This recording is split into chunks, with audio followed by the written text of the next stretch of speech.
দুই হাড়ি রসগোল্লা? খুশির খবরটা কি কদিনই ভাই? আমাকে ভাই ডাকার অভ্যেসটা তোমার এখনো গেল না। কি করে যাবে বলো, বহুদিনের অভ্যাস, ছাড়তে চাইলেও তো মন সায় দেয়। 9 মাস আগে আমি তোমাকে একটা গল্প বলেছিলাম, মনে আছে? গল্পটা বলতে পারবে? অনেক গল্পই তো করি, কিন্তু 3 মাস হিসাব করে কি মনে রাখা সম্ভব? এটা 8-10টা গল্পের মতো নয় গো কাকা, একদম আলাদা গল্প। 9 মাস আগে ছবিটা মুক্তি পেয়েছে। আজকে কাজে করলাম, তাদের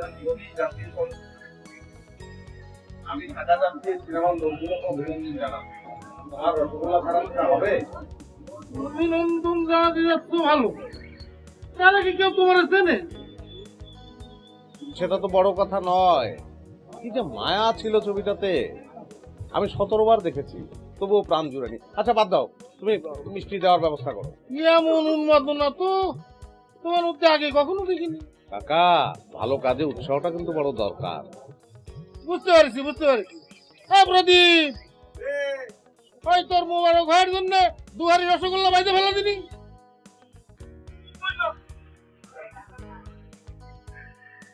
সুচিত্রাকে ফোন করেছিলি? হ্যাঁ, আমি ওকে ফোন দিয়েছিলাম। ও খুব খুশি হয়েছে না? হ্যাপি হবে না? প্রথম ন্যাশনাল অ্যাওয়ার্ড বলে কথা। না, সেটা তো আমাদের সবার জন্য। স্ক্রিপ্টটা কিন্তু পাওয়াই উচিত ছিল।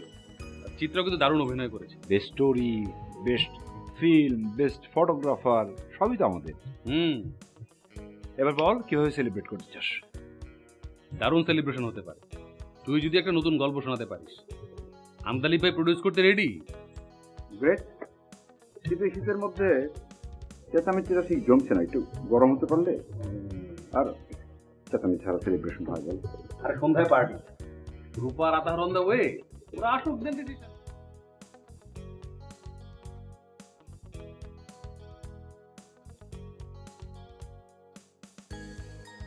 ভাই মিষ্টি নিয়ে কোনে যাচ্ছেন?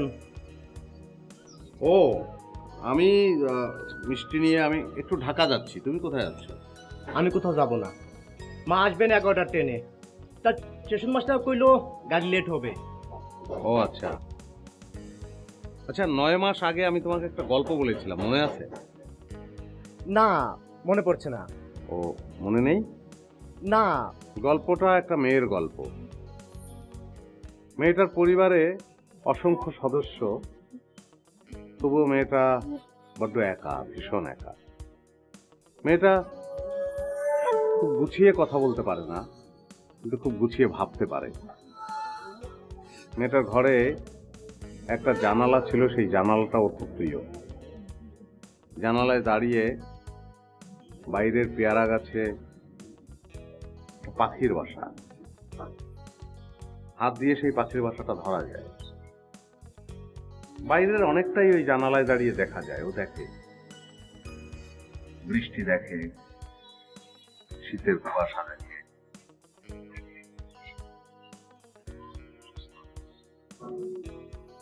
ফেরিওয়ালার গলা শোনে, এবং জানালায় দাঁড়ালে রেলগাড়ি যে চলে যায় তার শব্দও সে শুনতে পায়। ওই জানালায় মাঝে মাঝে এসে দাঁড়ায় রতন, অদ্ভুত একটা ছেলে।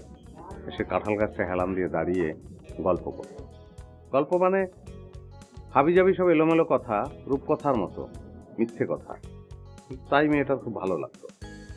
রতন খুব অদ্ভুত, অন্যরকম। রতন মাঝে মাঝে আসতো, আবার হঠাৎ নিরুদ্দেশ হয়ে যেত।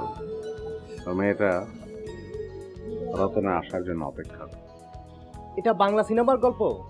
হ্যাঁ, বাংলা সিনেমার গল্প, এবং এই সিনেমাটা তো জাতীয় চলচ্চিত্র পুরস্কার পেয়েছে। আমি এই সিনেমার লোকগুলোকে অভিনন্দন জানাতেই মিষ্টি নিয়ে যাচ্ছি। ভাই, আপনার সাথে তাদের পরিচয় আছে? না, আমার পরিচয় নেই, তাতে কোনো অসুবিধা নেই।